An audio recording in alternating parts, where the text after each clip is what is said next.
दिल्ली सरकार ने निर्माण श्रमिकों के लिए श्रमिक मित्र योजना शुरू की है। दिल्ली के मुख्यमंत्री अरविंद केजरीवाल है और दिल्ली के राज्यपाल उपराज्यपाल अनिल बैजल है।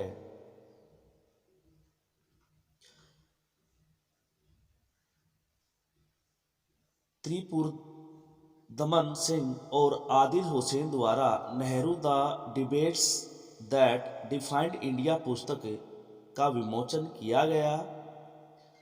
Nehru the debates that defined India नामक पुस्तक के सह लेखक त्रिपुरदमन सिंह और आदिल हुसैन हैं। नई पुस्तक भारत के पहले और सबसे लंबे समय तक सेवा करने वाले प्रधानमंत्री जवाहरलाल नेहरू की संशोधनवादी खोज के रूप में कार्य करती है और उनकी राजनीतिक दृष्टि को आकार देने में उनके समकालीनों और विरोधियों की अनदेखी भूमिका की जांच करती है। दार्शनिक कोनेरू रामकृष्ण राव का निधन हो गया है। प्रसिद्ध शिक्षाविद, शिक्षक और दार्शनिक कोनेरू रामकृष्ण राव का निधन हो गया है।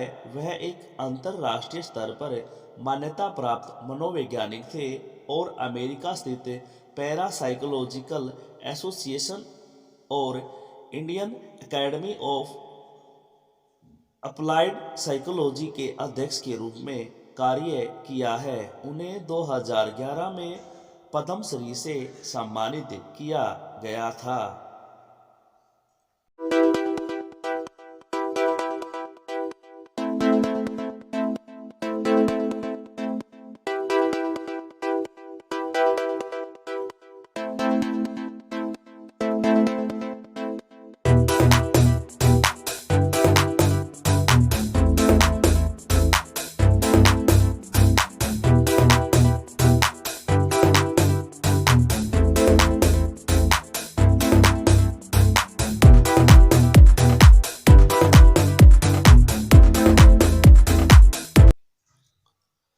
आईपीएस अधिकारी शीलवर्धन सिंह सीआईएसएफ के प्रमुख होंगे।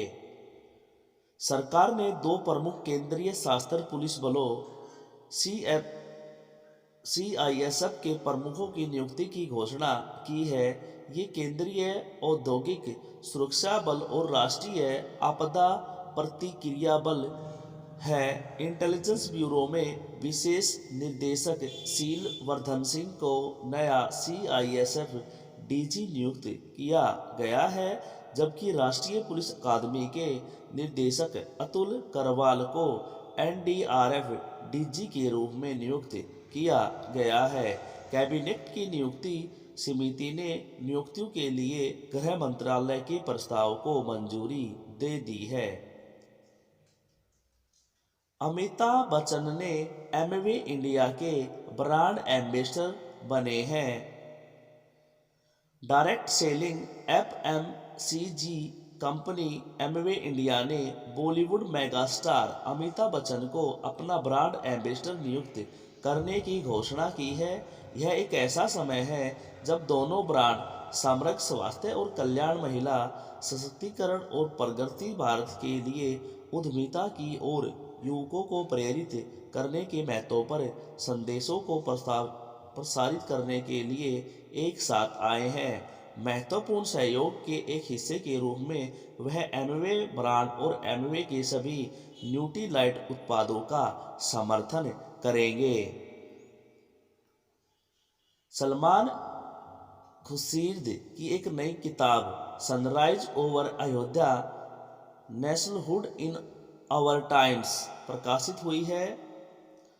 पूर्व केंद्रीय मंत्री और कांग्रेस नेता सलमान खुर्शीद, जिन्होंने हाल ही में अयोध्या फैसले पर अपनी पुस्तक sunrise over Ayodhya, nationhood in our times नाम से लॉन्च की है।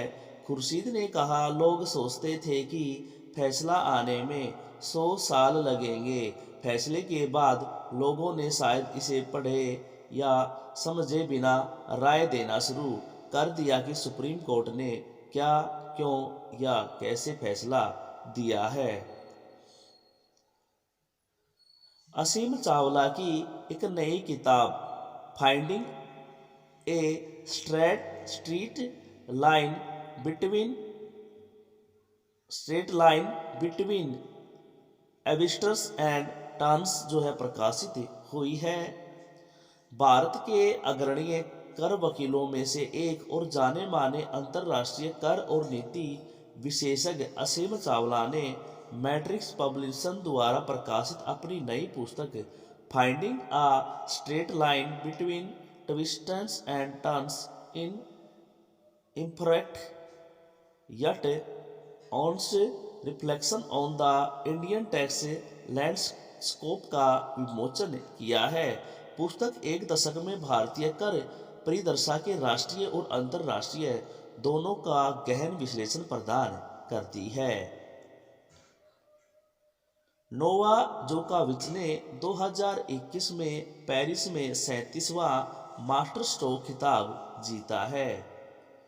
नोवाक जोकोविच साइबेरिया ने फाइनल में डैनियल मेदवेदेव रूस को हराकर पेरिस फ्रांस में अपना छठा पेरिस खिताब और रिकॉर्ड 37वां मास्टर खिताब जीता है। फाइनल में जोकोविच ने डैनियल मेदवेदेव को 4-6, 6-3, 6-3 से हराया। इस जीत के साथ जोकोविच लगातार 7वें साल एटीपी वर्ल्ड नंबर 1 रैंक पर बने रहेंगे।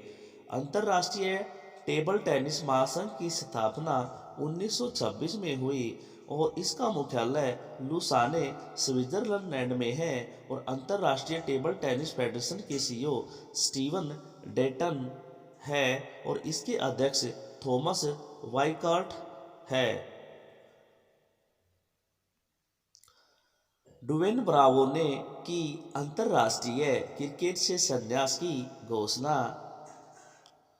वेस्टइंडीज क्रिकेट टीम के पूर्व कप्तान त्रिनिडादियन क्रिकेटर ड्वेन ब्रावो ने अंतर्राष्ट्रीय क्रिकेट से संन्यास की घोषणा की है। वह भारतीय वह सभी 7 T20 विश्व कप खेल चुके हैं और वह 2012 और 2016 में T20 खिताब जीतने वाली वेस्टइंडीज टीम का हिस्सा रहे हैं। उन्होंने 22.23 की औसत और 115.38 के स्ट्राइक रेट से 1245 रन बनाए और उन्होंने 78 विकेट भी लिए हैं।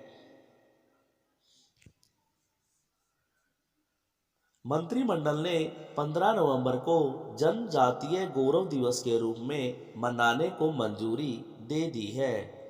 प्रधानमंत्री श्री नरेंद्र मोदी की अध्यक्षता में केंद्रीय मंत्रिमंडल ने 15 नवंबर को जनजातीय गौरव दिवस के रूप में घोषित करने को मंजूरी दे दी है। 15 नवंबर को इसलिए चुना गया है क्योंकि यह तारीख श्री बिरसा मुंडा की जयंती है, जिन्होंने देश भर के आदिवासी समुदायों द्वारा भगवान गॉड के रूप में सम्मानित किया जाता है। यूएसए आईएसए का 100वां सदस्य देश बना है। संयुक्त राष्ट्र अमेरिका एक सदस्य देश के रूप में अंतर्राष्ट्रीय सौर गठबंधन में शामिल हो गया है। अमेरिका अब आईएसए के ढांचे के समझौते पर हस्ताक्षर करने वाला 101वां देश बना है। ग्लासगो में COP26 जलवायु शिखर सम्मेलन में जलवायु के लिए अमेरिका के विशेष राष्ट्रपति के दूत जॉन केरी द्वारा औपचारिक रूप से रूपरेखा समझौते पर हस्ताक्षर किए गए थे। यह दर्शाता है कि दुनिया भर के राष्ट्र सौर के आर्थिक और जलवायु समन्वय के साथ साथ वैश्विक ऊर्जा संक्रमण के लिए उत्प्रेरक के रूप में इसे ऊर्जा स्रोत की अक्षमता की पहचान रहे हैं। आईएसए का मुख्यालय गुरुग्राम में है। इसकी स्थापना 30 नवंबर 2015 को हुई और इसका स्थापना स्थान पेरिस फ्रांस में है और इसके महानिदेशक अजय माथुर है। जलवायु परिवर्तन प्रदर्शन सूचकांक भारत 10वें स्थान पर है। COP COP26 के साथ जर्मनवाचक द्वारा जारी वैश्विक जलवायु परिवर्तन प्रदर्शन सूचकांक 2022 में भारत को 10वें स्थान पर रखा गया है। 2020 में भी भारत 10वें स्थान पर था। भारत ने लगातार तीसरे वर्ष उच्च जलवायु प्रदर्शन के साथ शीर्ष 10 सर्वश्रेष्ठ प्रदर्शन करने वाले देशों के रूप में अपना स्थान बरकरार रखा है। शीर्ष 10 में अन्य देश यूनाइटेड किंगडम, मोरक्को और चिली है। Vice admiral R Hari Kumar नौसेना स्टाफ के अगले प्रमुख के रूप में नामांकित किए गए हैं। Vice admiral R Hari Kumar को भारत सरकार द्वारा नौसेना स्टाफ के अगले प्रमुख के रूप में नामांकित किया गया है। वह वर्तमान में पश्चिमी नौसेना कमान के flag officer commanding in chief के पद पर तैनात है। वह 30 नवंबर 2021 से नई भूमिका निभाएंगे। वह नौसेना प्रमुख एडमिरल करमबीर सिंह का स्थान लेंगे, जो 30 नवंबर 2021 को अपना कार्यकाल पूरा करेंगे। भारतीय नौसेना की स्थापना 26 जनवरी 1950 को हुई। भारतीय नौसेना के कमांड इन चीफ राष्ट्रपति रामनाथ कोविंद है। ISSF प्रेसिडेंट्स कप में भारत ने जीते 5 पदक। ये हमने इंग्लिश में भी लिखा है। Indian ended the opening ISFF presidents cup with the 2 medals, include 2 medals, 2 silver and a bronze. The only invitation tournament was held in Poland, Wrocław, in which the top 12 shooters were characterized by each of the shotgun, pistol and rifle categories. Manu Bhaskar of India won 2 gold medals. राष्ट्रीय शिक्षक दिवस 11 नवंबर को मनाया जाता है। ये भी हमने इंग्लिश में लिखा है। In India national education day is celebrated on November 11 every year in the provision of the anniversary of Mr. लाना Abdul Kalam Azad, Bombay Abu Kalam Azad Independent. This day was announced by the Minister of Human Resources Development on September 11, 2008. Maulana Abdul Kalam Azad served as a ministerial minister from February 15, 1947 to February 2, 1958. ये तो थे आज के कुछ हमारे important question. तो question कैसे थे हमें कमेंट बॉक्स में ज़रूर बताएं। हमें आपकी कमेंट का इंतज़ार रहता है।